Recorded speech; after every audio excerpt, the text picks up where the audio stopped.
Ladies and gentlemen, boys and girls, trans and cis, singular and plural, human and inhuman, welcome back to the Integral Stages special series on new education. I'm one of those Layman Pascals you sometimes hear rummaging around in your garbage late at night, and I'm not going to apologize for that, but I will say that I'm deeply concerned about the situation of education, the situation, if you will, on this sometimes lovely planet of ours. Individually and collectively, we seem to be facing a simultaneous need to develop skill, to deepen our authenticity, become wiser, healthier, more collaborative, deal better with complexity, work together to understand and respond to multiple accumulating crises on the world stage, think clearly, become better sense makers, and figure out ways to thrive both locally and globally, whether the ecosystem and civilization hold together or not. And while the contemporary public education system is in many ways the closest thing to a large-scale developmentally graded machine for the cultivation of general skill and understanding that the world has ever produced, it's also widely acknowledged to be terrible. That is to say, it produces the kinds of normal results that we get, which are obviously not good enough for either developing broad and deep wisdom and well-being, or for acquiring and amplifying the flexible capacity to pre-stall, navigate around, or adaptively work with radically transformative world conditions. So as the ancients used to say, what the fuck? How are we going to steer a course into a higher, deeper form of multidimensional, embodied, nature-friendly, sincerely ironic, trans-rationally critical education that takes the best from all emergent culture codes and goes beyond? Here to give a very succinct and immediately useful answer to this question is my good friend, integral stage collaborator, and lifelong educator and educatee. It's Bruce Mad Dog Alderman. Hi, Bruce. You know, I could hardly sleep last night. In my cabin, I heard all this like rustling and rooting about in the ceiling, and I was afraid I had raccoons, but now I figure it's probably you. It was me. It's just what I do. It relaxes me. All right. I want to go through some of the areas where you have personal experience around education. And then if there's time, we'll broaden out to some general pondering. Let's start with Krishnamurti. Jiddu, not U.G. Krishnamurti, although they're both East Indian anti-gurus. Some people have called Jiddu Krishnamurti the most boring enlightened master of the 20th century, but there are also some very cool things about this guy. He was groomed to be a messiah and turned his back on it. He had great dialogues with people like David Bohm and Chogyam Trungpa, and he apparently had some interesting ideas about education. Bruce, what were those ideas? How would you characterize the basic critiques of conventional education and the general insights into new or more authentic education that Krishnamurti was wrestling with? Yeah, there are a couple ways to approach that. And one of the things that I would say is, in contextualizing, why he even looked to education, he was an ill-performing student. Growing up, he often had vacant periods where he would, space out, and he was taken to be pretty much an idiot in the classroom and was either ignored or given special treatment by the school teachers in his little village. And at some point in his life, when he was, a young boy wandering along a beach, a theosophist, Charles Ledbetter, happened to see him, and claiming to be a clairvoyant, he thought Krishnamurti exhibited a particularly radiant aura and chose him to be the likely vehicle for the coming Maitreya. So that's part of his whole background. But what that means is he was taken out of an Indian rural setting and plopped down into a Victorian upper class English one, pretty much, and rubbing shoulders, actually like a new mother, with the revolutionary thinker, Annie Besant, and Charles Ledbetter, and a lot of people moving at that time, which, if you look at it culturally, the gestalt, or the zeitgeist of that time seems to be similar to what we're in the middle of now. At that time, the late 19th century, early 20th century, there was the feeling that the old way of things wasn't working, that there were a lot of new ideas bubbling up, that there was greater exposure to ancient modes of thinking and contemplative exercise, that there was going to be a new emergent paradigm coming that was going to be more holistic, more integrative, more awakened, more humane, more morally grounded, more natural, less machine focused and production focused. And so there was this sense that there was this new thing emerging at that time. And he was chosen to be the vehicle for the manifestation of that they felt that the coming Maitreya Buddha, the coming Christ, was going to manifest through him and help guide civilization into a new order of being. And therefore, he was given both, upper level education according to the English system at that time, but also pretty esoteric education, where he was taught to develop, subtle perception and access to subtle states and to causal states, and emptying the mind or interacting with visionary beings, and to receive instruction on subtle planes as well as in a classroom. So it was a pretty unusual setting in which he was raised. And he did discover in himself a kind of genius that was totally missed by the present school system in India. And he did have clarity of insight and a brilliant mind and a deep sensitivity, but none of those things were called forth by the system of rote learning that he was, trying to navigate. So while you could say, from our perspective now, that some of what he was put through is a little bit, I don't know the right word for it, but what he was put through was, definitely unconventional, right? And maybe some of it irrational. But it also had some quality to it that allowed him to manifest qualities in himself that probably never would have been tapped in the older situation that he was in. Maybe something would have happened, but who knows? It doesn't seem likely. So as he, grew up and he was, of course, selected to be this Maitreya, and he rejected all of that and he rejected the whole subtle realm, guru, master kind of thing where he was interacting. He rejected all of that and basically just tried to turn everybody who was around him in all the Theosophical Society, the Order of the Star, to their own internal self-inquiry, their own investigation of mind, consciousness, conditioning, perception, ego formation, all of those kinds of things, and let go of the esoteric jockeying that they were involved in. But that also led him to renounce his position as any kind of messiah or, super figure. He became, as you said, an anti-guru. And, as an anti-guru, he was still a guru. He still traveled around the world. He still taught. But he didn't do it from that place of, exalted divinity. And because of that, I think those conditions around him made him sensitive to children like him who were not served by the very mechanical system that was followed in India at the time, or really was followed in a lot of the industrial world. Is still followed to a large extent. He's critical, as everybody knows Krishnamurti, of traditional organized religion, and therefore he tends to be critical of monasteries and ashrams where there's a focus on a particular ideal, and everybody has a pre-established idea of where I'm going to get, and you all go in there and you become that.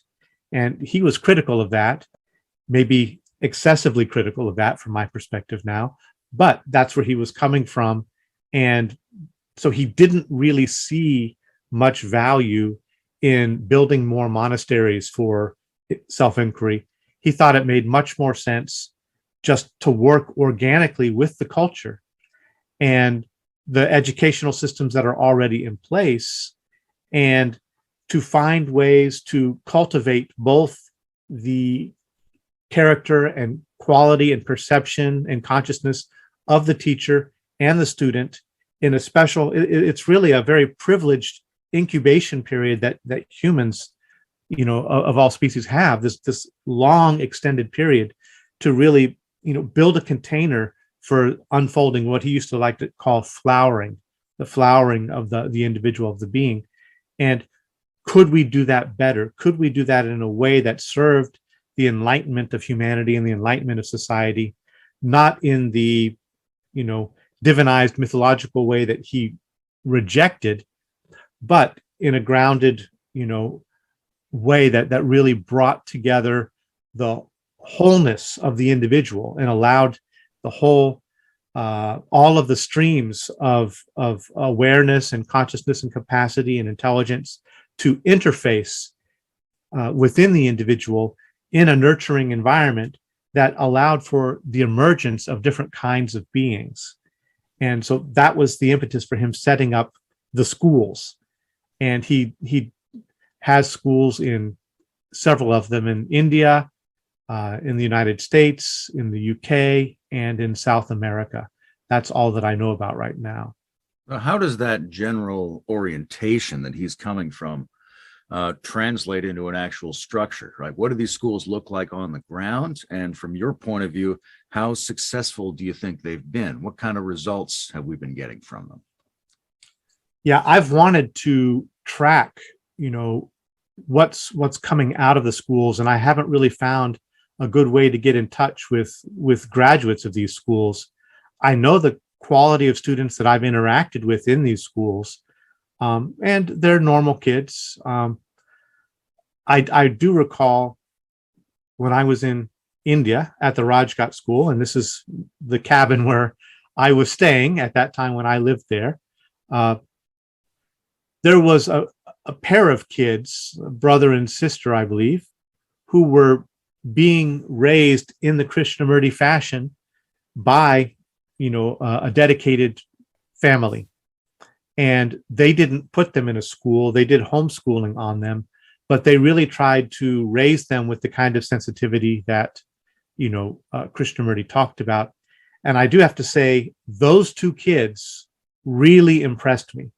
They weren't paraded around or anything. They just, I met them, as, in the lunchroom or something like that. But those kids were remarkable. They had, you could speak about it in consciousness terms as a kind of really transmissive presence, even very young, or you could just speak about it personality wise as being very charismatic.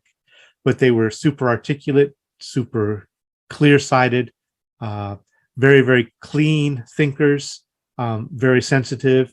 So those two kids in particular impressed me. Whatever they were doing, I have no idea how they turned out as adults, but as kids, they were impressive.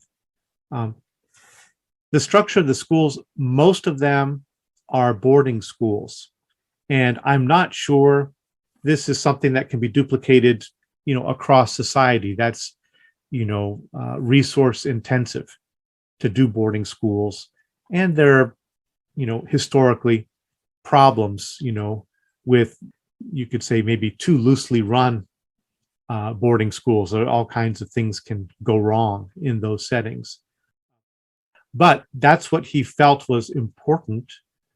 He had a number of ideas about the kind of qualities that a structure should, manifest. So if we want to talk in integral terms, the big three, or, the Greek terms of the integral terms, the goodness, beauty, and truth, or the, I, the we, and the it. The way that he looked at it, he didn't use that language, but he saw the importance of the flowering of beauty and goodness in children. And on the it side, the way he looked at it was in terms of freedom.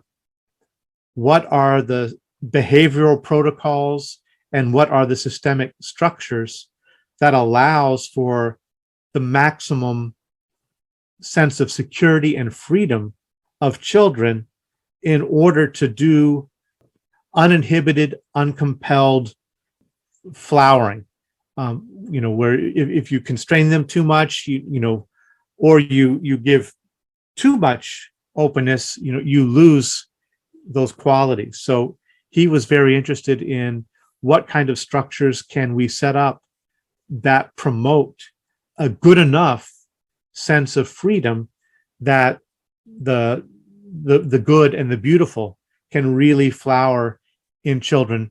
And that there's a lot of psychological dimensions to that in terms of students feeling at home and a sense of belonging and a sense of security, a sense of leeway to be able to experiment, to challenge authority, to construct and deconstruct. So it's not easy to hold all of that. And I, as a teacher there, I could witness some of the struggles of the other teachers to deal with that and to properly implement something like that. But that was the ideal. What do you think gives teachers an advantage or disadvantage in terms of being able to modulate that sweet spot to maximize freedom for flowering? One of the things that he emphasized, which I haven't heard coming up in the dialogues that you've had so far, is leisure. That there needs to be enough leisure for the individual, freedom from, routine, freedom from compelled behavior, freedom from a sense of conformity to a strict, limited set of expectations. So he really felt that the schools needed to be places of leisure. And that meant that there needed to be a culture that served the teachers, as well as a culture that served the students. And that the school became a mini world where there were, there were allowed to be different layers of cultivation and interaction and nourishment. One of the struggles that I witnessed is, how do you provide teachers with enough room to act creatively according to their own insights into what's needed for a student or a group of students, and still produce students who can meet the standards of the world outside of that institution? Because there was pressure coming in from rich parents, or even not so rich parents, but parents who had very strong ideas about their children needing to get into this school or that school and become the doctor or the lawyer or whatever. So there was pressure put on the teachers that you've got to make sure the students are checking off all these boxes in terms of their performances and their behaviors and their output. So that was never easy to find. But, I think one of the things that I witnessed continually reinforced was, yes, we have to acknowledge those things, but do not compromise the mission of you as an educator in a Krishnamurti school, which is to serve the free flourishing of the individuals here. So one of the things that allowed for there to be a sweet spot is for there to be an administrative, both you could say implicit infrastructural support and administrative support and mission support for the teachers to feel that sense of freedom from compulsion, external compulsion, in order to have real relationships with the students. And that meant, this is coming out of a long history in India of the guru-chela relationship, where they would meet under the tree, but it was very personal. It was the teacher and the child, and it wasn't just a strict formal routinized thing where I sit in my place and you sit in your place. And, it was a much more intimate kind of engagement that allowed for whole being to whole being contact and understanding. And a lot of our systems don't allow for that. So one of the sweet spots I think that came, or that was sought and they tried to cultivate was for there to be enough room for the adults to have their own lives, the children to have their own lives, and for them to meet each other as real full people. What was the curriculum like there? Was it basically the standard one we're familiar with, or were there any distinctions? Definitely all the standard things were there. One of the things that they tried to do was to stay away as much as possible from reward and punishment based grading systems, to set up any, they wanted it to be as individualized as possible, and for the feedback on assignments to be constructive and directive and orienting, not evaluative in a way of you failed this benchmark and therefore you're going to be punished for that. So they did have to nevertheless conduct certain kinds of tests in order to meet the outside social requirements and expectations, but a large part of the schoolwork did not involve that kind of evaluative grading. I've talked about in some of our other videos, they have something called culture class, which only really came later in the high school grades, but that was focused on,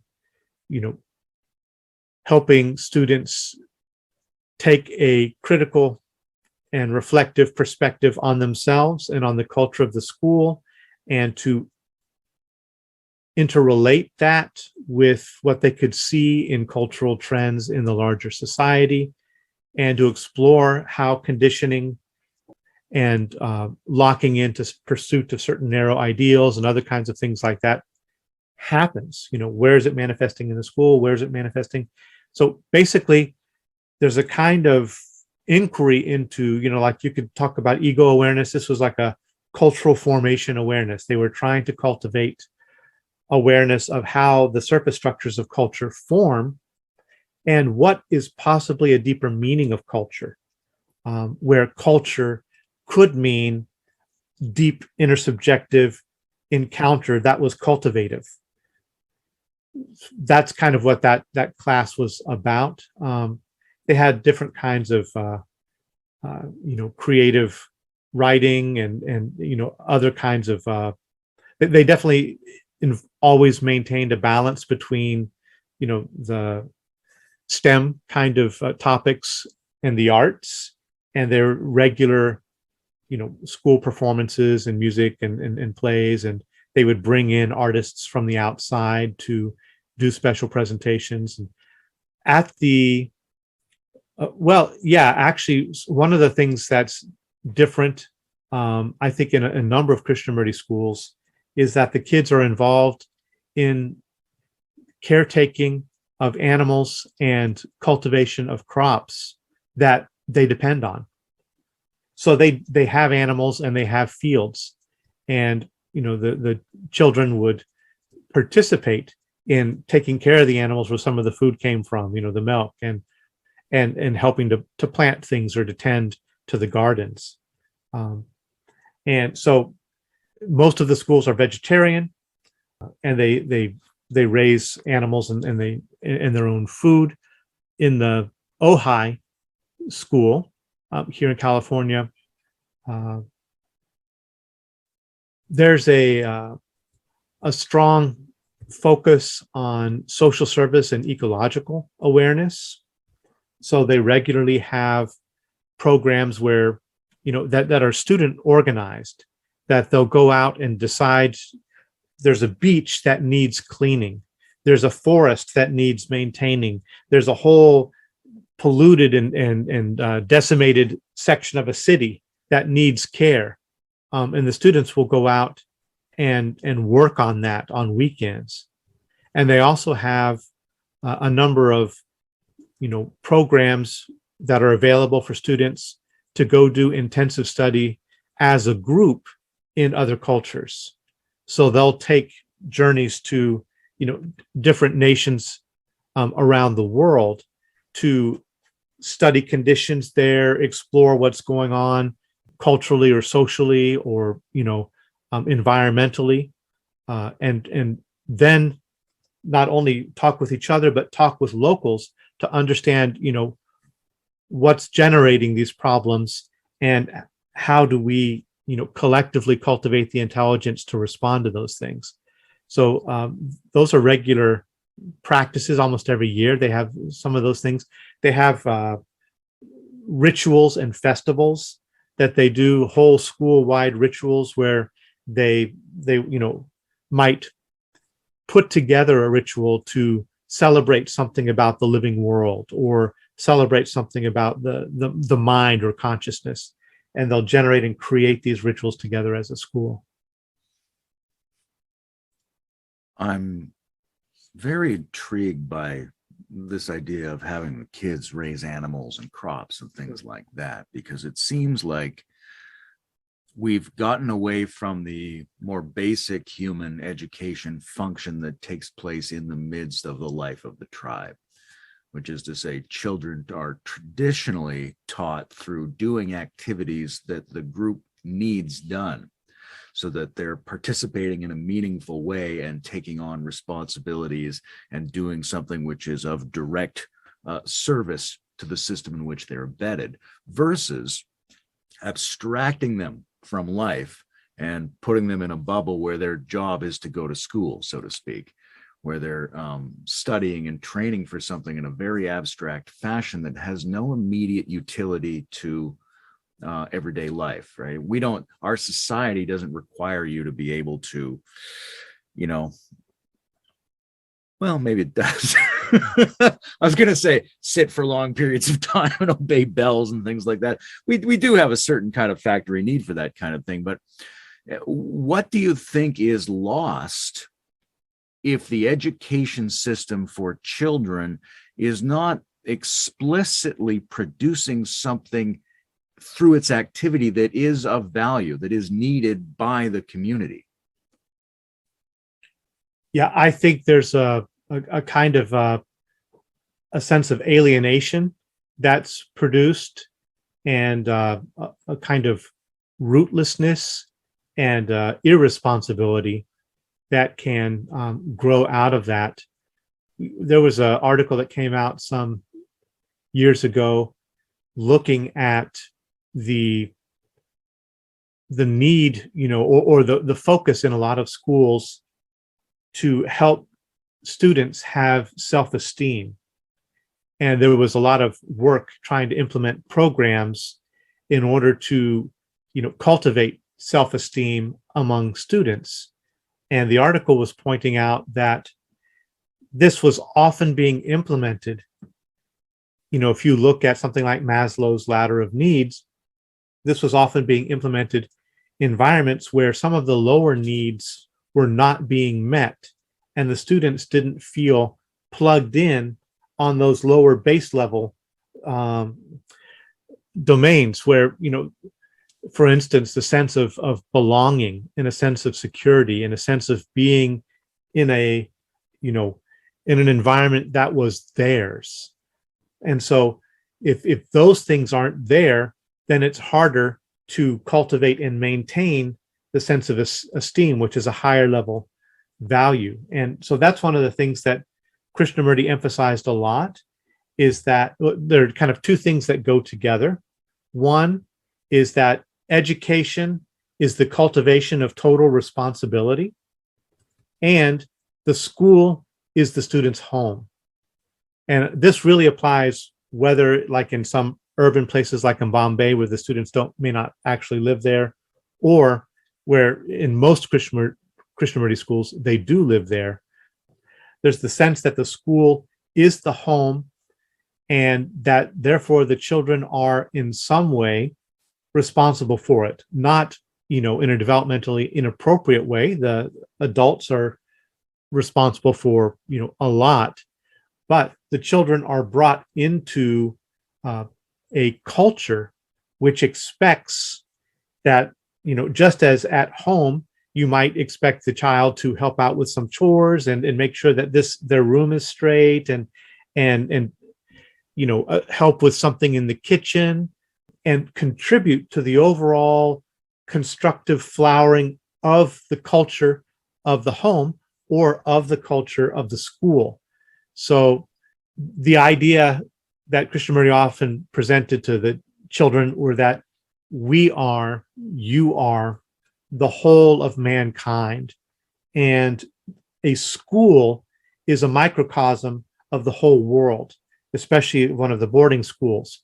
We're here to relate, we're here to grow, we're here to support each other, we're also here to work, we're here to make our own food, we're here to clean, we're here to build and repair. All of those things need to be folded together into an organic whole so that there really is a deep sense of belonging, and the child can discover within themselves a deep sense of responsibility to self, other, and environmental context. The comments you made about the culture class and about leisure as a value are interesting. They sort of share Krishnamurti's interest in being unplugged from the conventional realm of ideas and patterns. And it seems to me very important, or potentially very useful, for an education system to have an explicit discussion around deconditioning and not being programmed, because so many of the attempts to produce new or alternative education, as good as some of them might be, have tended to switch the old programming for the new programming, right? Holistic thinking or anti-racism or whatever we've come up with that we think is a superior value becomes the new basis for programming, rather than keeping a lot of space open for people to have a skeptical, engaged distance from any kind of programming. So that's intriguing, and that puts me in mind of how this Krishnamurti approach might relate to other 20th century attempts at integrative education that you might be aware of. How do you think it stacks up? What do you think the differences are? And do you see any sort of general trends among the types of new integrative education attempts that you're aware of? Yes. Yeah. I see the Krishnamurti schools as kind of the end or the culmination of a movement that began in the 19th century towards developing alternative and more holistic forms of education. There were a number of experiments that started back in the 19th century, and you talked about some of those with Brad. There were movements among socialists at that time to develop specifically what they called, integral education. And a lot of those focused on kind of bottom-up organization, student focus, vocation focus, more organic concern for the development of students along unique trajectories. There's a recognition that students do develop, but there's not an expectation that they all develop in the same way. And there was a concern among a lot of the new early socialist integral education experiments for, you could say, the parallel growth of multiple lines of intelligence within children and their harmonization. And that was explicitly stated in some of the early, socialist integral education models. And then there were Catholic experiments with integral education, and they in part, I think, have grown out of exposure to and contact with various socialist movements. Jacques Maritain proposed an integral education for an integral humanism. And one of the things that he was interested in, he followed a lot of the same kinds of ideas among other socialist integral proposals. But something that was kind of unique to him is that he had a little bit more of a spiritual focus than the socialist ones tended to. And so he was concerned, among all those other things that I mentioned, that the children should be able to develop depth, interior depth, and that they should challenge, they should engage in practices and forms of education which challenge dispersion, meaning challenge, too unfocused, scattered attention. There's a recognition that there's a need for an open, field of awareness, but there's also just like fragmenting out in a lot of different directions. That was like wasteful, a dispersion of energy that didn't feed back into the system of the child. So he wanted to challenge that and to promote unification within the child of the different aspects of themselves. And, so Krishnamurti kind of came at the end of those socialist kinds of experiments. And I think most of what he did, even though I don't think he was explicitly drawing on them, I think he was going mostly from his own intuition and experience. Though I think he had some exposure to socialist ideas through Annie Besant and others. But he really, I think, fulfilled a lot of what they were looking for in those early models in terms of really developing the kinds of relationships in schools that are intersubjective and relationally based, that allowed for and sought the development and the refinement of children's sensitivities and capacities and skills, but outside of particular, mold-like constraints. There was a lot more concern for, differences and how those can manifest uniquely in different students and how they can all be plugged in to the many dimensions of the lived world. So a lot of those things, I think, are consonant with an integral educational model. One thing that I would say, you could find maybe more explicitly in contemporary integral education models. One is a recognition more clearly than you get in typical holistic or alternative educational schools and contexts, a recognition of traditional, modern, and postmodern forms of education, and a concern to see what works in each one of those things, what merits carrying forward, what possibly, at one stage was, at the expense of certain important things at an earlier stage. So, what did modernism lose when it moved past, traditional forms of education? And are there things that we should look back to and recover from traditional education? So, as you can expect in most, integral endeavors or projects, there's a concern for integrating, the ancient and traditional and modern and postmodern,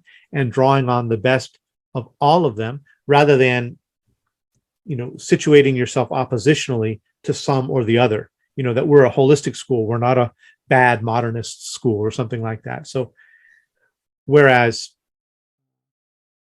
the Krishnamurti schools are, you could say, a bit postmodernist in their allergy towards evaluation and measurement, an integral school would recognize some of the dangers and limits of evaluation and measurement, but still contextualize them and try to put them in a broader system that meets multiple needs, so that everything doesn't get focused on or the evaluation, but it's not sidelined either as an evil thing. And I think there's a concern, in integral education, you could say, to focus on the I and the we and its.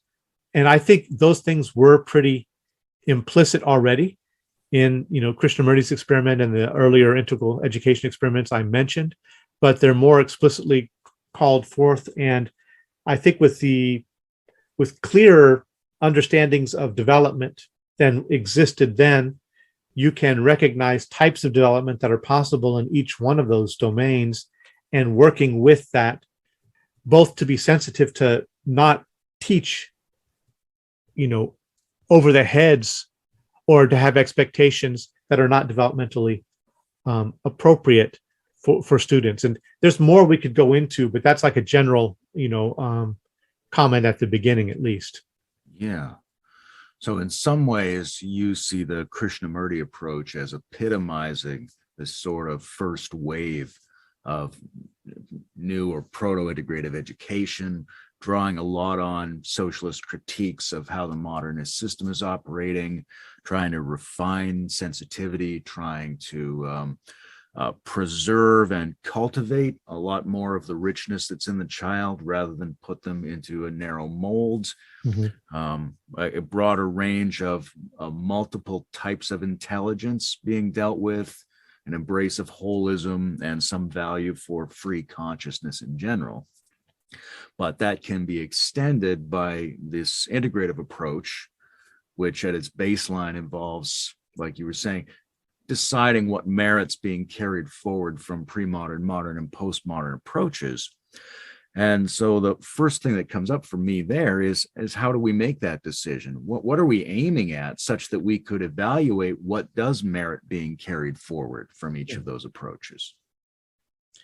Yeah, that's a good question. And one of the things that I think is a strength of the Krishnamurti schools, in a way, is that there is no strict blueprint for what each school must do, because each school is actually, there's a school up in the rural mountains of northern India, and there's a school in the, thick, busy city of Varanasi or Bombay.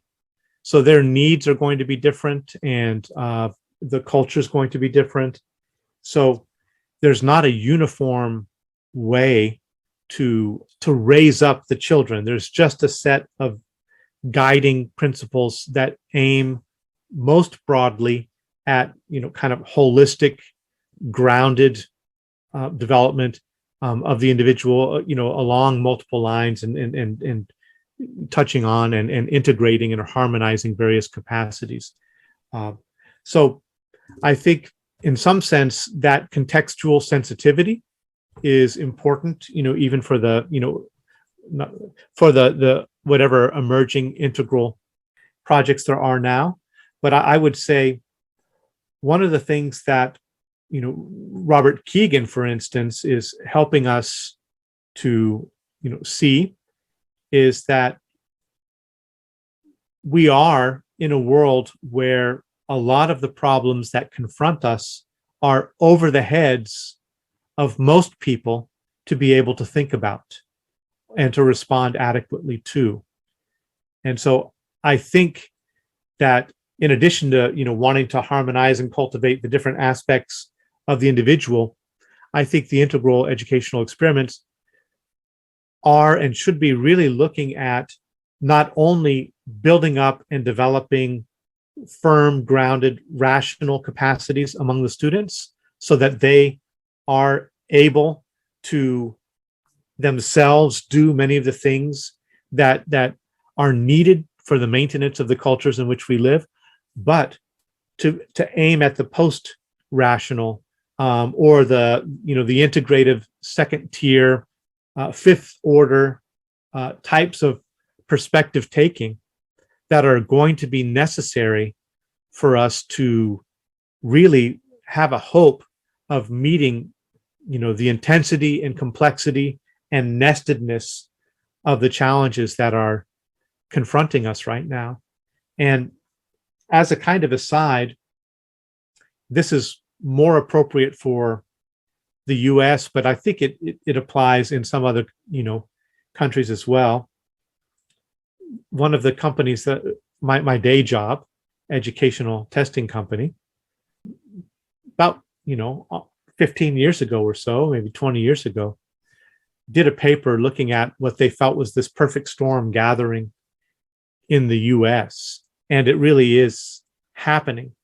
But there are higher educated people, people with generally better education than a lot of kids are getting now, leaving the workforce over the next 25 years from 2005 up until 2030. They predicted there's going to be a relatively big vacating of positions by people who probably had better education than a lot of people are getting now.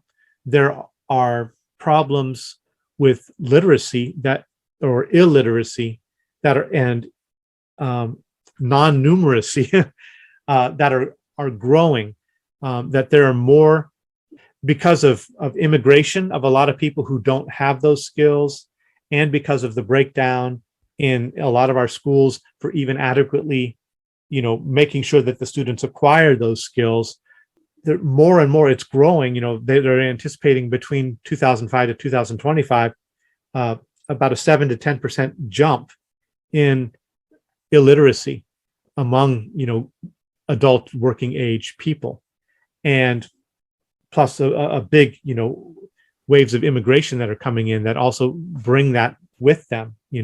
A lot of people arriving here also don't even speak English, and there's a big learning curve. And on top of that, there's a shift economically in the economic structuring that's going on, and in the workforce that's going on, where more and more jobs are calling for higher levels of literacy and higher levels of skills in order to be able to do the kind of work that we really need, especially since we've exported a lot of our labor jobs outside. So there's a vacating of the better prepared, and there's an influx of immigrants and a loss of basic quality in the schools to help people meet even the basic standards of literacy necessary. And the jobs are increasing in a way that they're calling for more of that, which means that less prepared individuals are not only going to be competing more with each other, but that immigrants coming from outside are also going to be competing with them, and all are going to be more and more competing with probably equally or more qualified individuals in lower wage countries outside. And so that the workforce here more and more consistently will lose out to outsourced work. So they're really feeling like this is a perfect storm where it's collapsing, and the pandemic has really increased the risk here and the damage here, because I'm immersed in that daily with my work in the areas of educational testing and educational high stakes testing. The demands are very complex in terms of navigating the computer systems and preparing the students to take all of these different kinds of tests. It was already hard enough to do that when everybody showed up at school and could sit in the classroom and do it. But now, with the pandemic, they've all had to figure out ways to do it virtually. And this has driven teachers to the breaking point. Teachers are quitting in droves right now. They're totally burned out.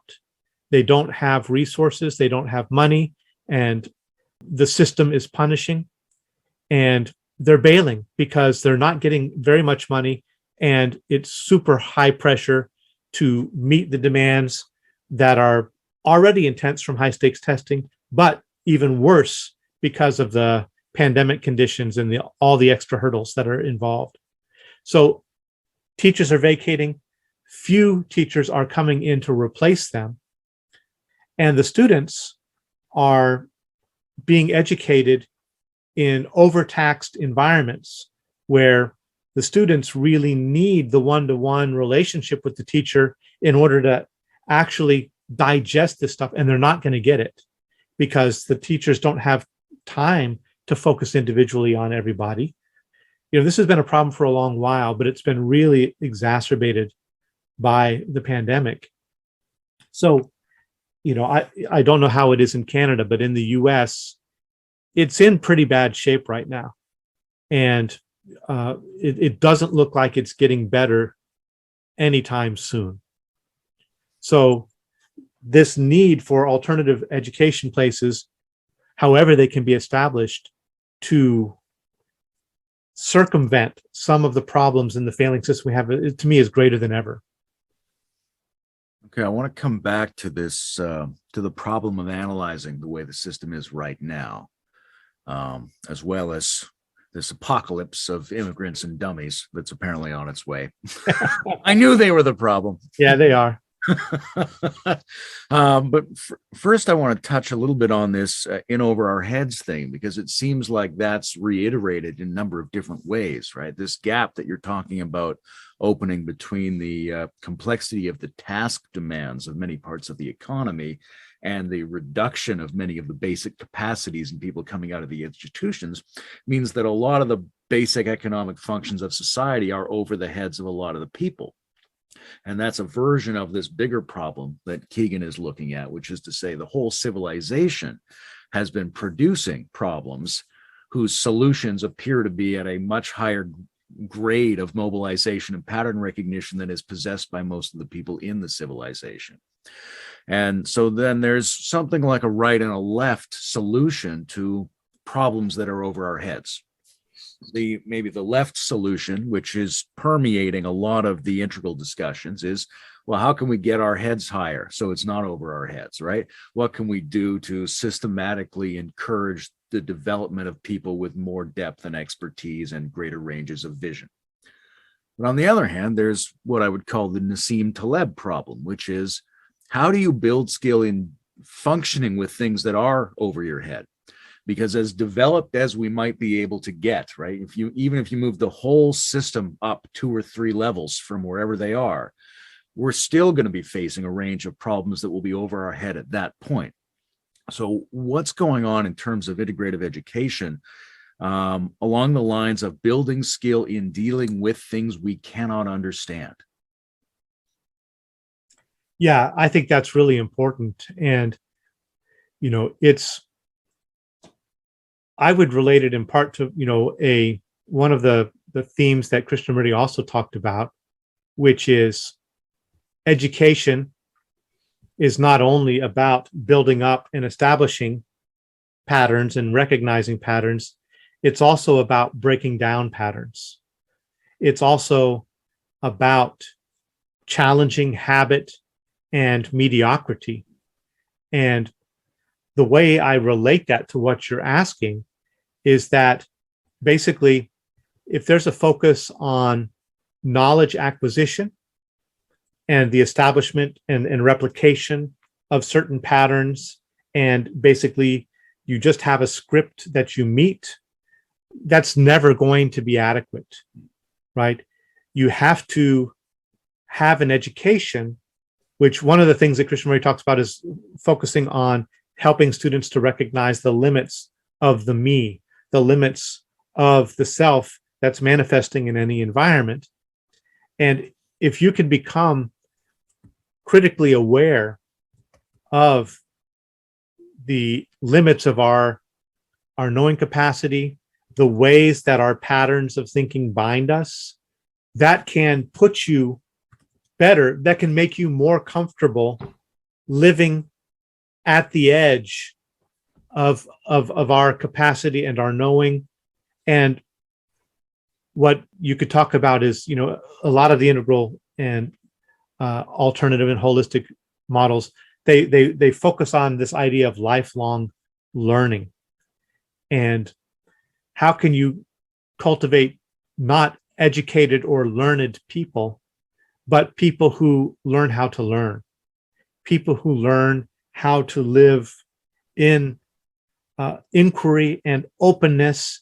And that means some contact with their intuitive capacities, as well as their rational and analytical capacities, and their ability to be flexible and to be in dialogue with reality. I think that all of those capacities are really important to live in a context where, because actually, I mean, face it, from the beginning until now, we've always been in a world where there are things going on that are over our heads, right? And with AI and other things, that's only going to increase, I think. So, yeah, I think, that's one thing. One is to, build up, better perspective taking capacity. That's the one hand you talked about. But I think the other is to, you could say, there's the structure and then there's the clearing.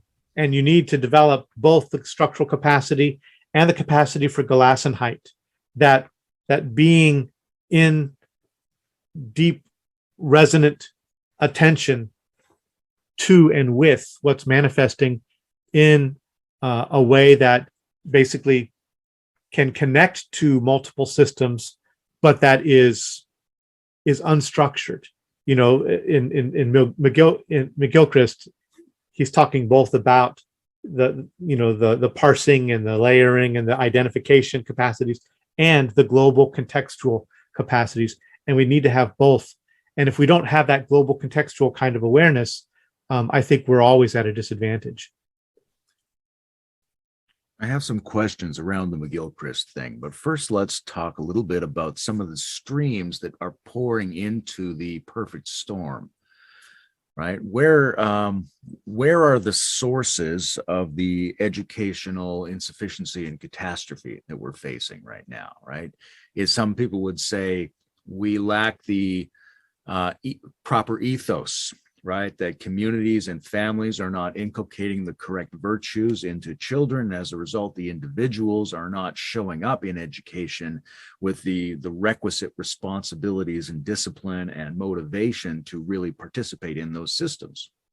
A lot of people would say, look, we've got such a perverse set of economic incentives that you really can't get any systems to function in our society anymore. Some people would say that the introduction of new technological modalities, such as our portable devices and social media and things like that, have created a debilitating effect on our psyches, right? Undermining capacities that are necessary for the development of basic educational skills. But you could also say that people are deeply unsatisfied. They're not having a good time in schools, and they are painfully aware that the system is heading toward radical instabilities for which they are not being prepared. And in that case, why wouldn't we instinctively stop participating? Because gaining the competencies being proposed, being able to deal with the task demands and complexity of the testing and the types of jobs that are being proposed seems deeply insufficient when we look at the actual scale of what we're facing and what we might already be feeling. So in that case, it might be an intelligent adaptation for people to be emotionally and behaviorally withdrawing from our current education systems. And then you could also say, well, we've lived for a couple of centuries now with accumulating artificial and unhealthy lifestyles, that we're eating wrong, we're not exercising right, we lack basic environmental and community experiences, so that we are comprehensively degenerate. And we're not just not functioning in schools well, we're not functioning anywhere well. We have the wrong chemicals, we have the wrong environments, all these sorts. So those are, a half a dozen of the ones that pop into my head. How do you feel about those, and what other ones do you see, pouring into this perfect storm? Yeah, I would say all of the above for sure. I definitely feel and sense all of those factors at play, in the sense of there being a meaning crisis where people don't feel plugged into a world in a meaningful way and connected to the world in a meaningful way. One of which comes from, I think, a sense that things are operating at a scale beyond relatability. There's the bigger the systems get, and the more that, that's an irony there. We're in the integral and in holistic, we're looking at interconnection, but there needs to be a balance between the local and the global.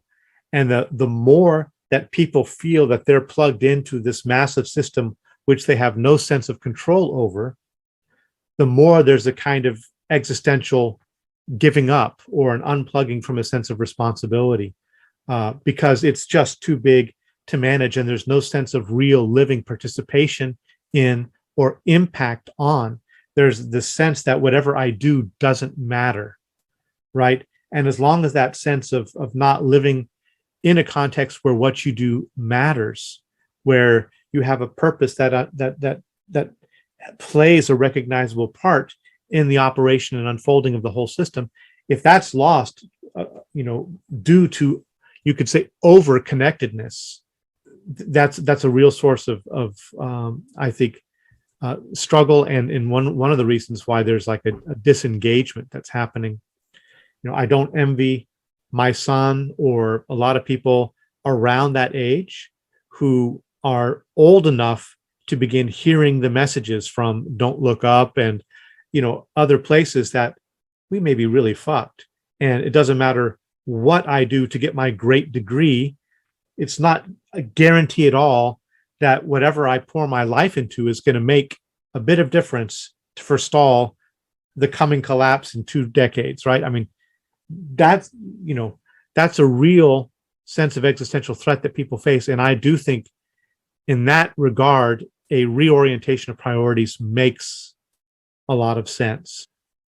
But it's a hard thing to navigate socially because, the more that people do unplug in that way, that could lead to even swifter collapse if we're not prepared, to live in the world under the conditions that it has right now. I think there's a lot of entanglement of politics and money and all of those things in the education system that makes it difficult. As Brad mentioned, the tying of property values to school performance is, a wicked problem. So yeah, it's super challenging, and I don't know if anybody really has, the answers, except give it our best shot to create little islands where we can maybe do something different. As Jim Rutt's talking about, parasitizing as much as we can off of the existing system, but creating bubbles where we try something different. What McIntyre is talking about too, where you've got to create alternative living fields where there can be the real cultivation of values and virtues and intelligences that our system is not preparing anybody for. I'm interested in how these alternative systems and attempts protect themselves. You were mentioning in the Krishnamurti School example, the kind of Krishnamurti infused ethos that has to be able to accommodate, but also keep out some of the tactical pressure that parents want to bring to bear on the school system to provide particular socioeconomic and status outcomes for their children. So you've got to have some kind of membrane that decreases that pressure on the teachers and students, right? So there's an important role for the administrative bureaucracy there. Likewise, when we're looking at socio-moral fads, whether we're looking at government interference, we're looking at all the ways in which business is incentivized to undermine the pedagogical function, right? Clearly, administrative bureaucracies have to be either keeping that out or they're letting it in. So where do you think, from having been inside some of these institutions, where are the weaknesses, right? Where is the bureaucracy vulnerable to these impacts, right? How is it getting in? Right. Yeah, I have relatively different experiences between the Krishnamurti School and the JFK, the university environment where I work. In both cases, it's really, I would say, there is a key role that the administrators and the leaders play. One of the things that I think helped the Krishnamurti schools is that they aren't entirely self-sustaining, but they are relatively self-sustaining in terms of their capacity to produce food and produce some of the things that they need. That gives them a bit of insulation because, I don't know what their arrangement with the farmers and other people around the schools are, but there seems to be some trade that's done. And, so there is, because it's actually participating in a local system in a way that's in exchange with that local system. And that's also taking care of its own needs out of the resources of that local system. There is some insulation against the pressure from the rich parents from, the cities far away who've sent their kids here for an elite education, that they still put a real pressure on.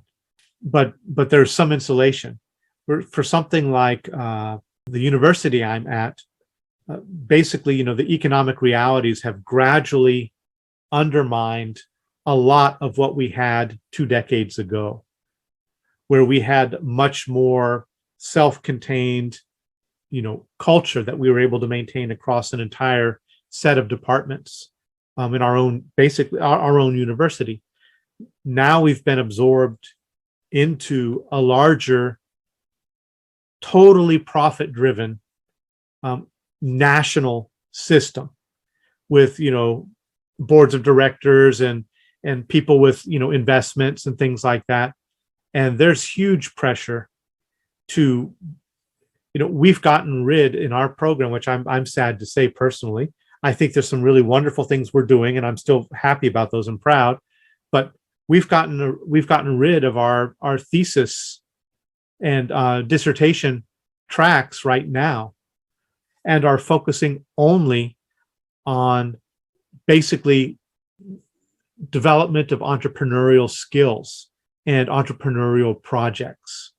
So there's not, because of the focus on profitability, and to be able to show that the people coming out of the school are immediately plugging into money generating positions. They want the development essentially of business plans for everybody graduating. Whether you're going to be a counselor or a teacher or a workshop leader or a change agent or an activist or a leader of a corporation or something like that. So we've definitely felt real impacts basically from the moneyed interests that drive the whole institution. And in both cases, both the Krishnamurti School and the university, what has been kind of the saving grace is a few strong individuals who are able to enact at least a thick enough barrier that some internal culture can be preserved and that there's some relative autonomy maintained. It's vulnerable. We're about to lose one of those people in my department, and we don't know who's coming in.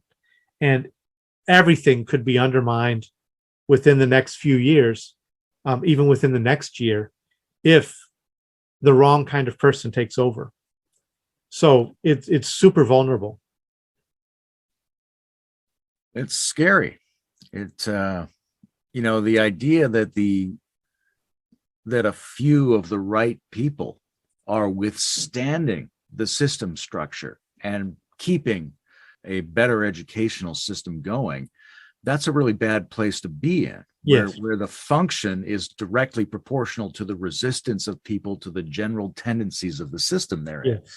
Right? That means that system is almost trying to fail in a certain way, right, which is very worrying when we're facing a confluence of challenges that might be greater than anything our ancestors faced. Let's come back to the McGilchrist thing. There's a sort of, let's call it a yin-yang thing. There's two arguments, right? There's one argument that the ethos of our approach to education is failing because it's become too watered down, too sensitive, not rigorous enough to produce the heroic individual innovators who can give the middle finger to cultural presumption and chart a new pathway. There isn't enough integration of aggression. People aren't really challenged. We're not critical thinkers anymore.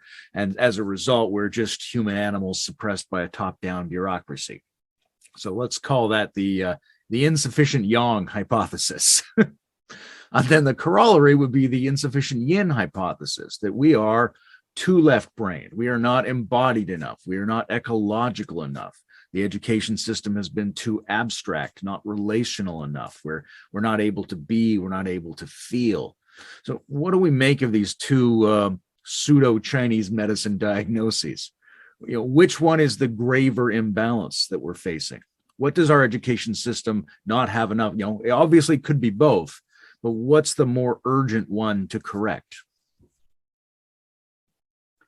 I think it depends on what level of education. I might be wrong about this. I've taught at all grade levels, Yeah, I've taught every grade level. And my sense is you need yin in the beginning, and you need yin as a flowering cap, and you need some yang in the middle. The very early need that relational connection and support and nurturing and the freedom to just explore and the leisure to explore.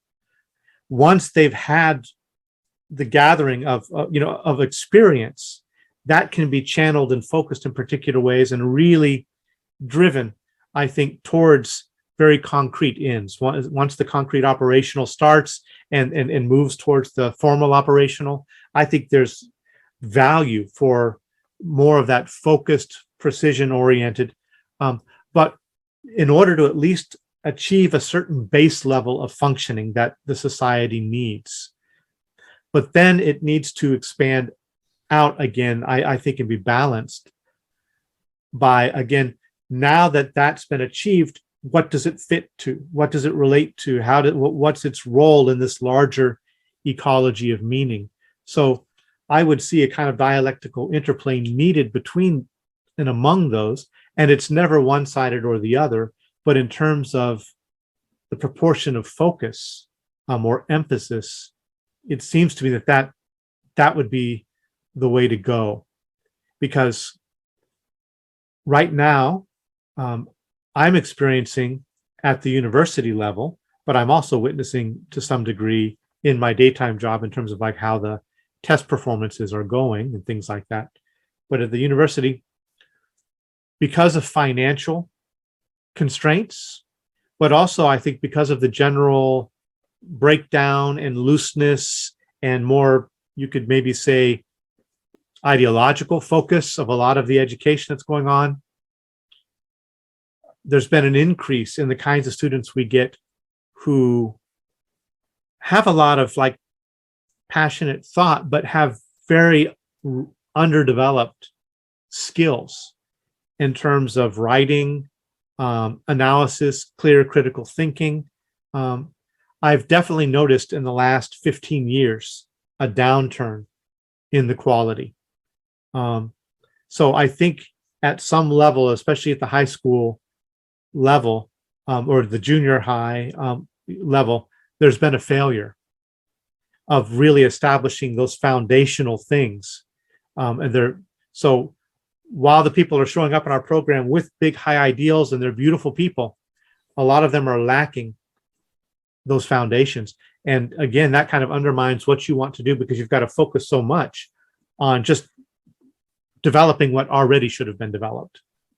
That's a really interesting approach, this idea that there needs to be a more embedded right brain supportive culture early on, and then there's some transition that's failing into the more critical, more disciplined, more independent high school phase, such that maybe post-secondary education, which could be a return to a more broad flowering, can't perform that function because it has to accommodate people who have not been prepared in the high school system properly. Right. That's intriguing.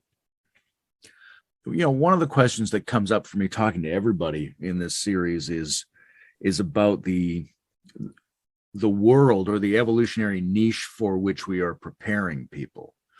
Right. So we've got this whole history of humanity where life was fairly constant and you could just train the children to do what we all do by doing it with us. Mm-hmm. And then there's, training the kids for that and Christendom or whatever comparable sort of inter-ethnic bureaucratic hierarchy structure we've got.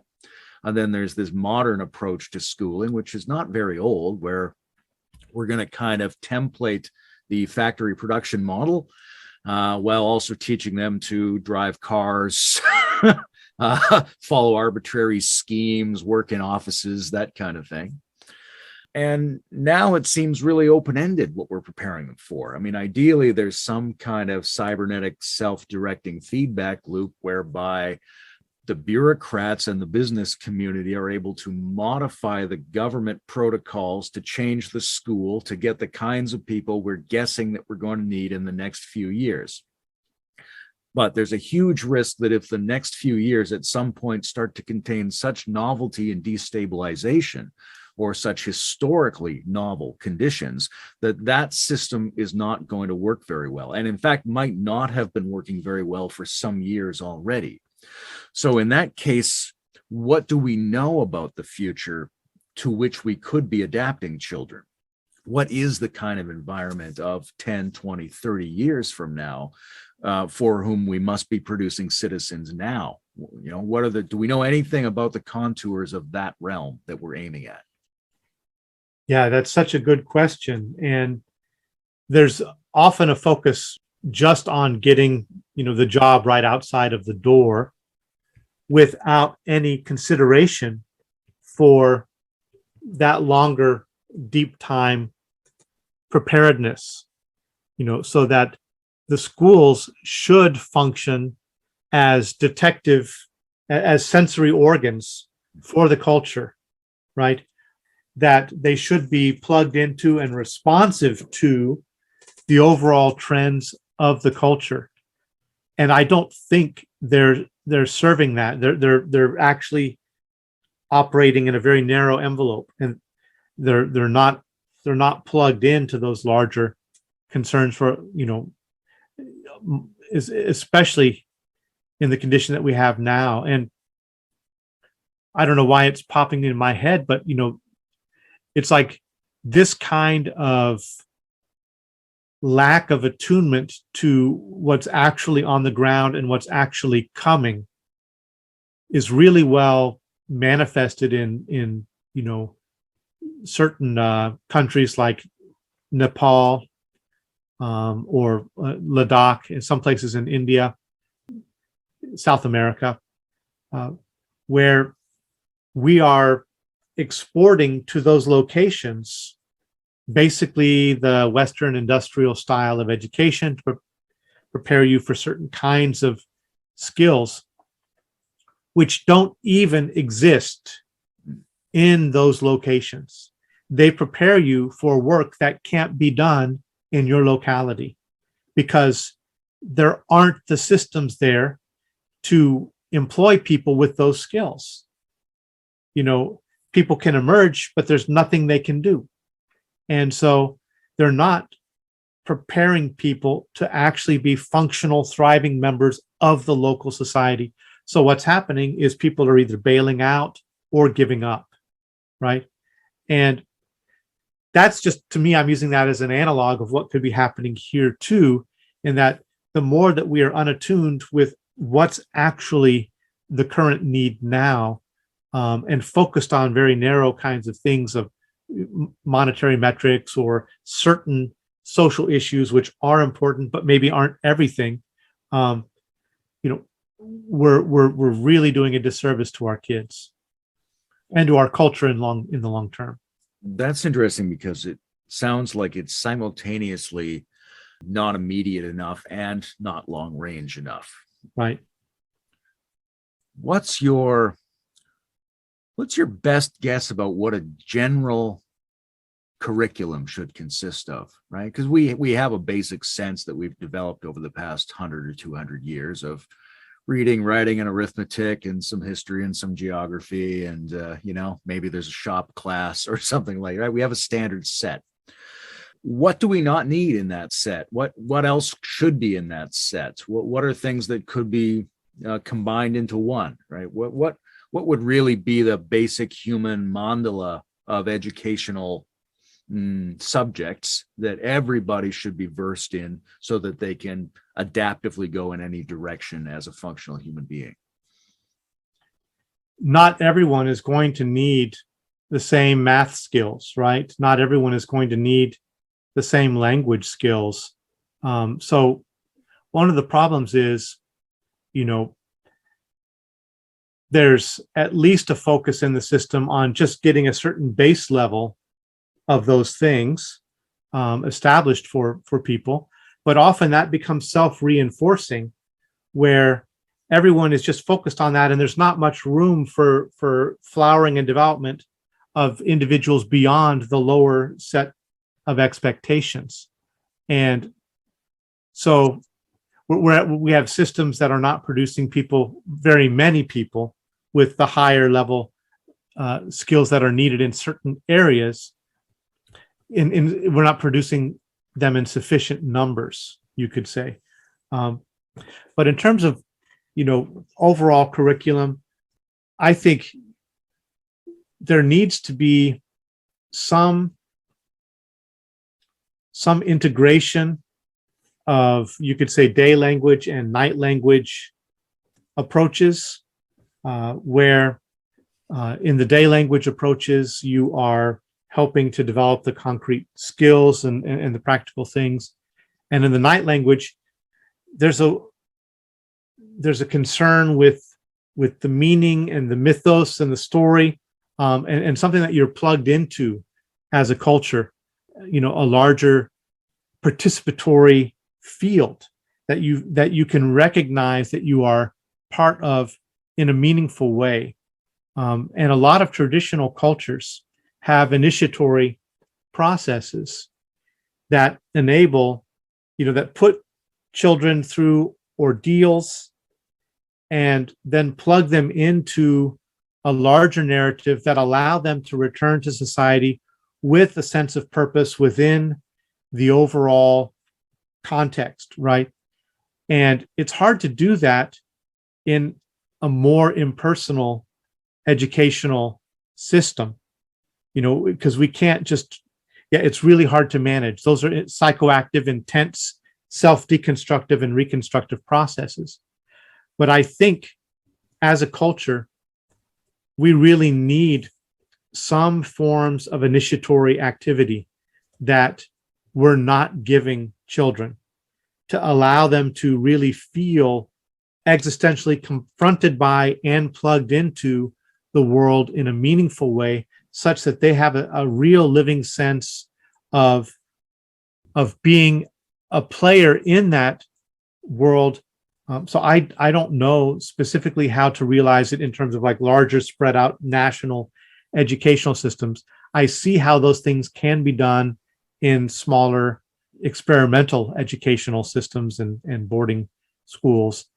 But I think that kind of existential challenge and engagement and initiatory process, and meaning making and meaning finding, that's missing from a lot of our schools. And so we create them. There are gangs, there are hazings, there are all kinds of things that put children through simulations of those things, but not in any way that's meaningful or really intelligent, that's plugged into often into the exigent demands of our actual social and cultural situation. We end up getting tribal replications of things that don't serve that bigger, meaningful participation. So I think that's one element that needs to be there. Of course, I think, if we're talking McGilchrist, an adequate recognition of both modes of awareness. And I think there needs to be, in that regard, in therapy, one of the things that, they weren't thinking necessarily in terms of left brain and right brain, but like in my training as a therapist, there's a recognition that, some people are, for instance, more histrionic or more obsessive compulsive. And in both of those cases, the histrionic is the contextual, expanded, open, non-focused type of awareness that is dominating in a way that doesn't plug in a very fruitful way to the focused and the concrete. And then the obsessive compulsive person, on the other hand, is focused very, very much on that, but has a very hard time taking the relaxed, open, expansive, and in fact is threatened by such things. And I think in cultures which are basically traumatizing many of its members, we have these kinds of imbalances, between people who can't focus or who are overly focused. If we're in McGilchrist terms, overly use of one side or the other without their proper integration. So I think there needs to be some, in an integral education system, that would be this, at least in part, the state's component, that we need to be able to develop flexibility around states of the body and states of awareness, types of focus. Can there be activities that naturally bring those things forward and allow us to exercise them?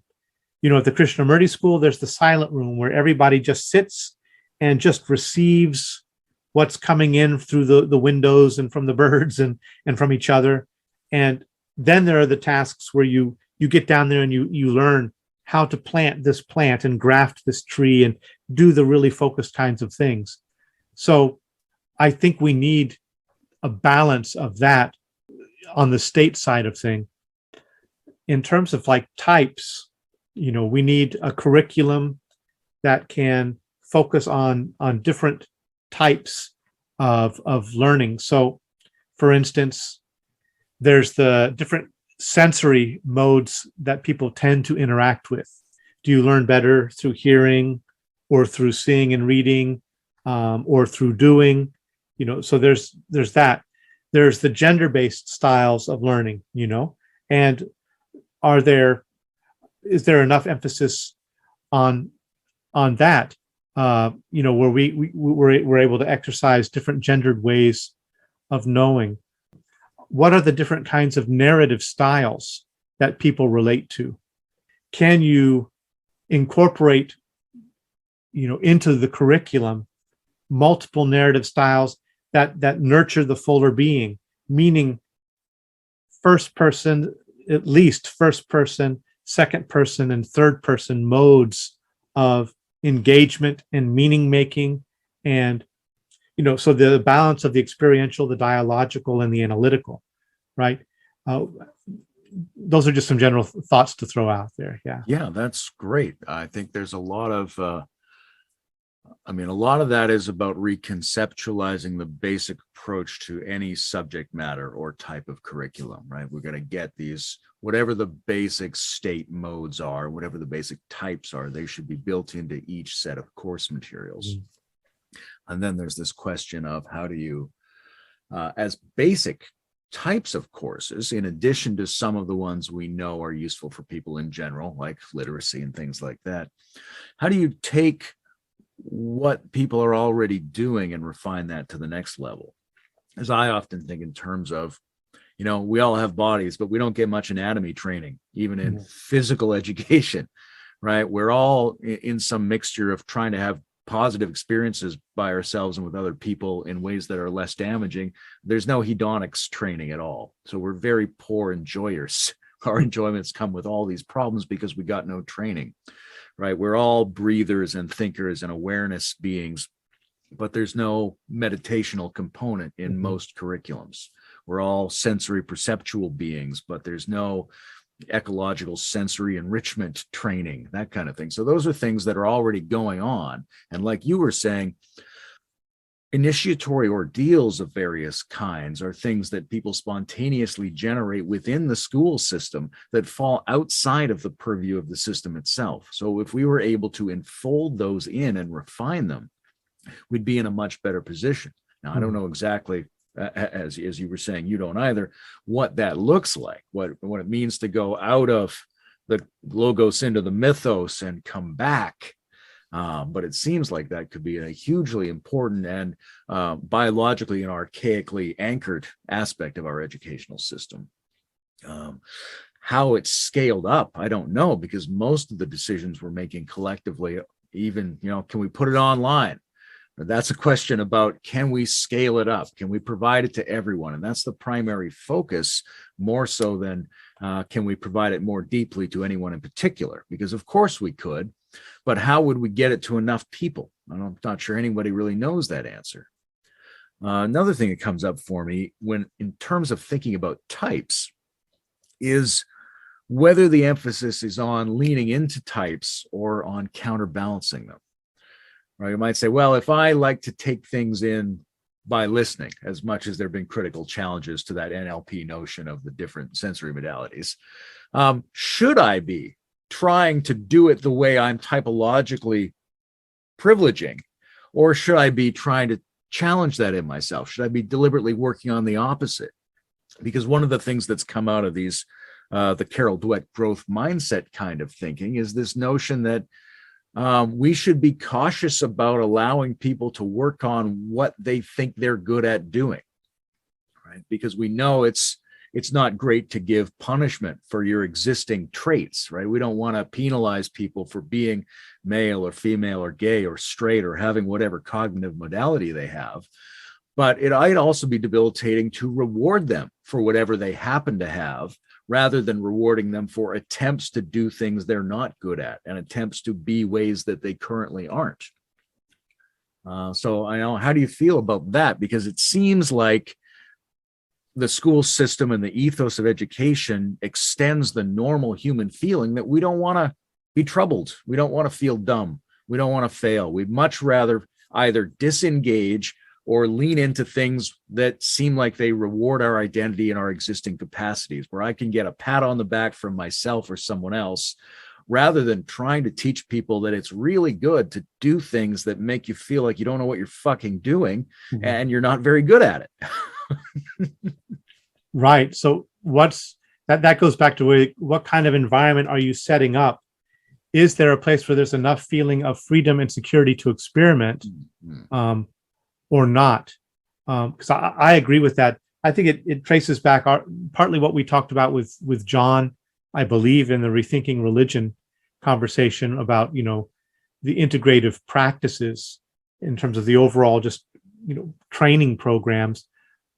A lot of traditions, a lot of monastic settings, they tend to reinforce limiting traits because, they attract certain people who are good at certain things, and then they just further cultivate those things, but they don't often exercise other dimensions of the human being. So how do we balance that, where we recognize that we are going to have probably some areas that we are more functionally, accomplished in and naturally attuned to, but that all of these capacities pretty much are present in us, and they can be exercised to some degree. And the degree that we can practice a kind of circulation that allows them to feed into each other actually strengthens all of them. One of the things that I like to do, both like in therapy and in education, is to lead from the strength, but from the strength, point them into the areas of weakness. So for instance, somebody who's very cognitively developed, but very interpersonally or emotionally stunted. For them, talking about doing feeling exercises, like do that. But if you can lead with them first through very careful intellectual inquiry to help them really see the value intellectually of that other kind of work. So you lead that way. You allow that to be emphasized for a time, but in order to help them actually gain an appreciation for things that they might be devaluing from whatever limited perspective they have, or avoiding, right? So can you use the conditions and strengths and you could say inclinations or prejudices of certain areas where people are tending to focus, and help through developing that feedback into and plug them into at least the perceived value of working with those other areas. And I know that that's difficult to do on a large scale basis. It's something that you do in therapy, but I think there could be some attunement to that in terms of, you don't just force people without an appreciation for what those different modes are into doing them necessarily. You don't want to coddle too much, but there should be a balance where you can work with their strengths to point them to their areas. What we, in JFK, we call leading edges. We work with the leading edges to identify the trailing edges and then develop ways that make sense to them to work on those other things. That reminds me of something I like about the way McGilchrist describes hypnosis, because I have some hypnotherapy training, and it seems like it intensifies the left brain modality, so to speak, and then aims it at the right brain modality. So you're more directed, you're less peripherally aware, you're more concentrated abstractly, but then you're going to turn that to very nebulous, imaginative, open-ended spaces for repatterning and reprogramming. Mm. So that's an interesting approach, to take the strength and aim it at the weakness. I'm curious what you think the range of education is, because one of the things that's come up for me a lot in the last 6 months, particularly working with Brad and Ryan and Ari on this reconstitution project, is how many areas of society are actually educational problems, right? That education is not limited to what we call the school system, that it's really the same set of challenges facing immigration and naturalization, the same set of challenges facing the reformatory aspect of prisons, right? How do we take people and improve them in a way that's A, effective, and B, doesn't sabotage their health, well-being, and authenticity? How do we cultivate competent, reliable, multifunction, adaptive citizens in general? And does looking at it as a problem outside of the school system give us insights about how to think about education generally that we wouldn't get if we just looked at schools? Yeah, I love that question. And the rector of the Rajghat school, Professor P. Krishna, really lovely human being. Krishnamurti declared him his brain. He said, "You are going forward, my brain." But he's a really lovely individual, very sensitive. He used to be the rector of one of the Krishnamurti schools. We went to Tiruvannamalai and were visiting Ramanashram. And there's Arunachala Hill. And I just remember recalling taking a walk with him around Arunachala Hill and him remarking to me about how delighted he is that at his 60 plus years, he hasn't stopped learning and he hasn't stopped enjoying that process of learning, and how he's more and more deeply come to appreciate learning as an artistic act, as a creative act, as a performance like an athlete that can be refined, all of those things, that it's multidimensional, and that, it can be related to in multiple ways, but that it's something that's important it's a flame to keep alive throughout life and for society to value throughout life. Our school systems were largely formed at the same time, you could say the predominant view in psychology was you developed up until age about 20 and then it stopped, right? And of course, Jung and others challenged that, but that was pretty much the idea, is we develop up into that age and then we just become the adult, and you just got to do the stuff that adults do, right? And there wasn't, a broad recognition that learning keeps going. So yeah, for me, I think so much of what we struggle with is not knowing how to learn, not knowing that we can keep learning and growing, and not recognizing socially the different kinds of situations that actually are learning situations.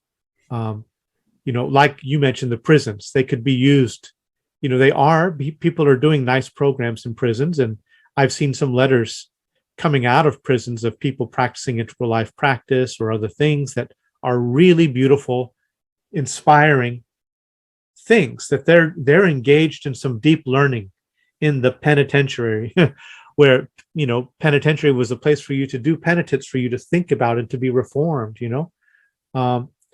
and, not just punished, not just locked away and isolated and kept out of people's hair, right? So I think that there is real value for that. That's, even though I haven't had time to keep up much with it practically, that's something I value about the Bildung movement, that it really is focusing on the value of periodic re-dipping into educational processes throughout life. And it makes me think about, I don't know the situation in Canada, but in the US, we have adult schools. And for the most part, those things are used for people who never finished high school and now want to go and brush up on some skills and things. And then there are some indulgent or, decorative kind of classes where people can go learn Tai Chi or calligraphy or, whatever they want to. But I think there's a lot more that could be done with adult schools that could make them inviting places, and that, that we could plug back into culture, that these are tools of revitalization. They could be used as that. It's interesting to think about learning to learn, because it seems like it's quite pertinent to the epoch we live in, right?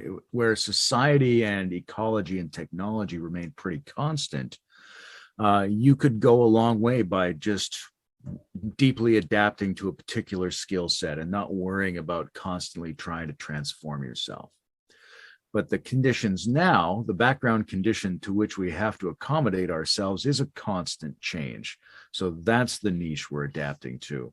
And so we have to get the same kinds of ancient good effects by adapting to this new niche through a process of constant learning. And that opens the question of, what is it about skill development that causes it to be the kind of skill development that leads to ongoing interest in and capacity for skill development? And is it something, is it something we forget, or is it something we haven't learned? Because one of the interesting questions around childhood is that they may be doing things that allow for the acceleration of developmental growth. I mean, no adult matures as fast as a child does. It goes through an amazing series of transformations and a huge uptake of capacity. Just as we might think that our primitive ancestors, in moving towards civilization, covered more ground than you cover if you start in civilization. So are there ways of being, are there types of practices that we might think of as silly or primitive or trivial, non-adult, which are in fact the underlying framework that allows our skill development to continue rather than to grind to a halt? Obviously, we learn through play, as children. And if you're just mentioning silly, Jung and other people tried to bring forward forms of play, like with sand tray and other kinds of things that people can engage in to explore dimensions of themselves, building the big sand trays. And, there's the glass bead game that some of the metamodernists are doing. And, I think there could be forms of creative, interactive play that we could return to intelligently, that would allow us to exercise and cultivate more dimensions of ourselves. And although I'm skeptical about the metaverse, there could be some uses of the metaverse along those lines to create these arenas of play that you maybe can't construct out in society, but you can construct them virtually, that I think could allow for the enjoyment of learning. And one of the things that is making me think of, though it doesn't exactly relate to what you're saying, but it was something I wanted to bring up, which is this idea about the gamification of learning. And, some people are pointing towards the logic of games as, a good motivating and organizing factor for education itself. A lot of the times in the classroom, a lot of the students go in with the idea that I've got to, I'm starting out with 100 on my assignment, and then whatever I get is a reduction of what I should have got, which was the 100, right? And everybody looks at whatever grade you get as not, I made my way towards 100 this much. It means, oh, you took off that much from what I was expected, to get. right? And so there's always this kind of punitive aspect. But in the gaming, everybody starts out at 0, and then you just do different tasks to basically get points and to build rewards, and those things feed back into your desire to do more. And so I think there's that whole logic of games that could be used more creatively in education, that you feel like you are not only just like, I'm having to take this in and put it back, but I'm on a journey. I'm on a journey which actually has concrete, fruits at different stages. And, I think there are, different schools that have experimented with that, and, at the primary levels and things like that. But there could be more, I think, that allow us to enter into education with a sense of adventure and play, and it works with some of our different instincts around establishing identity, having achievements, and a sense of organically emergent purpose. Yeah, I love that. I think we have so many people working constantly in certain technological and entertainment fields to deploy addictive flow states. Right. So we know how that works. If we wanted people to vote, or if we wanted people to get engaged in education, then we could set that up, because we know that works. We use it every day in our system. Mm-hmm. Now, you could argue that parts of our system don't really want people to vote and don't really want people to move beyond a certain educational threshold. But nonetheless, we can initiate these projects because they're needed. I guess we're coming close to the end here, but one of the things you said a little while ago about prison stuck in my mind. You connected penitentiary to being penitent, which I like. And I was talking about the natural resistance we all have to negative feeling states, such as confusion or failure or not being good at something or being frustrated. Right. So we individually, and then we collectively, tend not to lean into those areas, which are, generally speaking, the growth areas. Mm-hmm. Another one of those areas we hold ourselves back from is remorse. Mm-hmm. Right. We don't like to feel that we did something wrong. And yet all of the great religious traditions have encouraged some version of contemplative reckoning with the feeling of your human inadequacy and failures. Mm-hmm. And so I'm curious, jumping from that, what your take on moral education is, because we don't seem to get very much either than a set of top-down rules, and then when you get older, some thought experiments like whether or not you push a fat man in front of a train or something like that, right? That doesn't seem to really cultivate character. Yeah. And as a person and as an educator and as a father, what's your take on moral education? Because we need a lot of it, and we don't seem to do it very well. Yeah. There are a number of different areas that I, look to in thinking about that have influenced my own thought and ways of doing things. And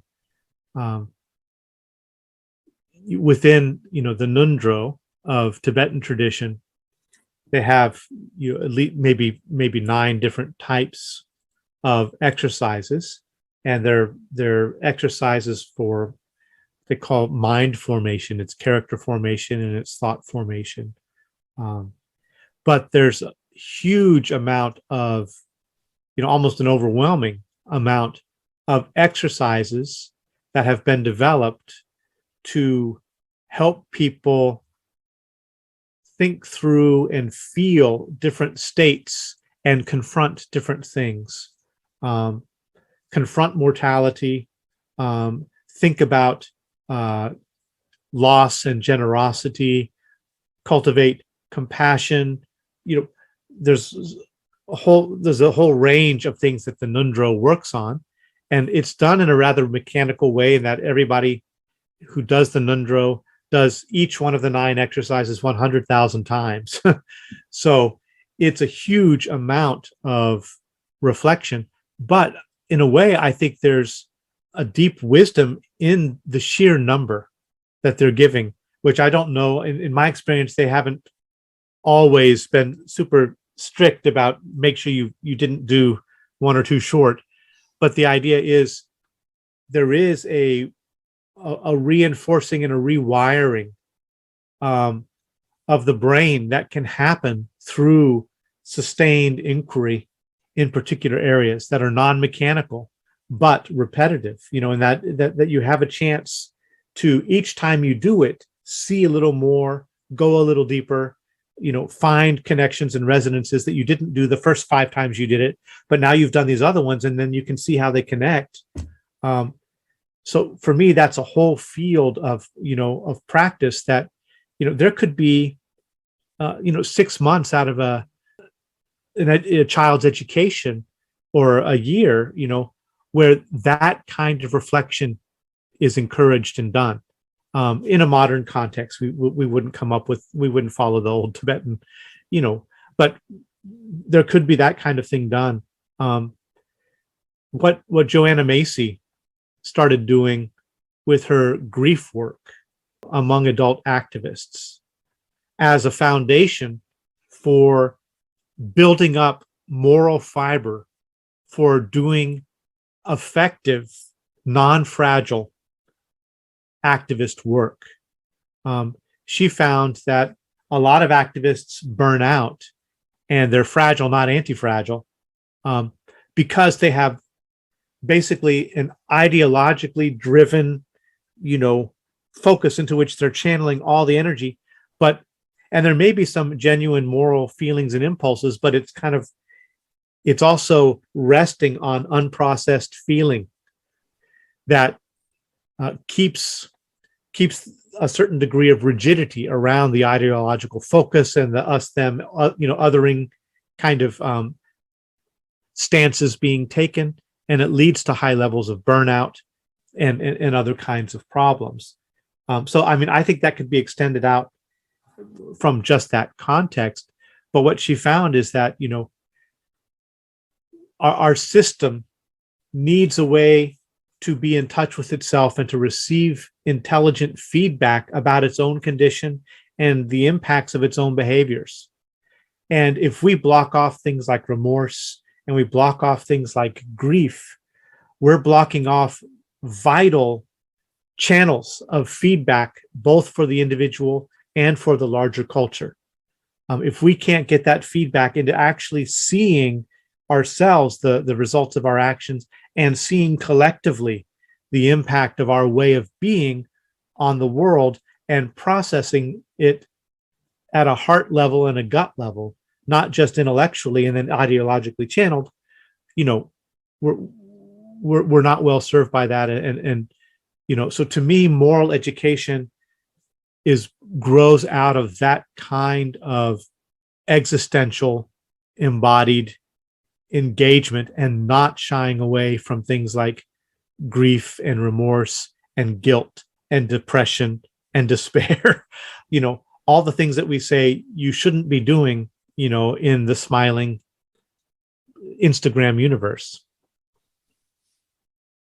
Yeah, that's lovely, because it involves both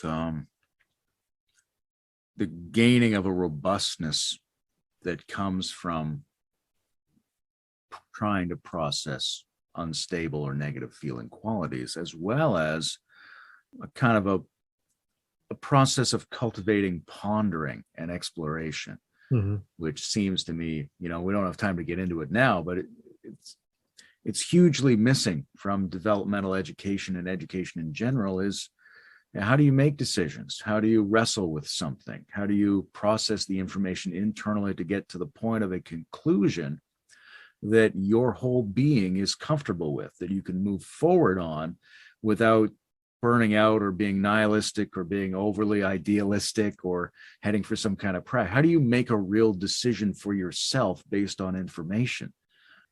That's a skill that's amazing when you see it in someone. We see it so rarely that we must generally be terrible at inculcating it as part of our system. But obviously, we've talked for a couple hours now. Is there anything else we're curious to mention or wanted to bring up before we finish up here? I think it's been a great conversation, but we don't want to take too much of your or anyone's time. I actually think we're at a good place. Yeah, I could go back and look at my notes and see if I forgot to bring something up, but I feel content where we are. Yeah, I enjoyed it. I appreciated your questions as always. Yeah, I feel like we're in a nice spot here. That's always I think the right place to end. Yeah. You finish eating after dessert. Right.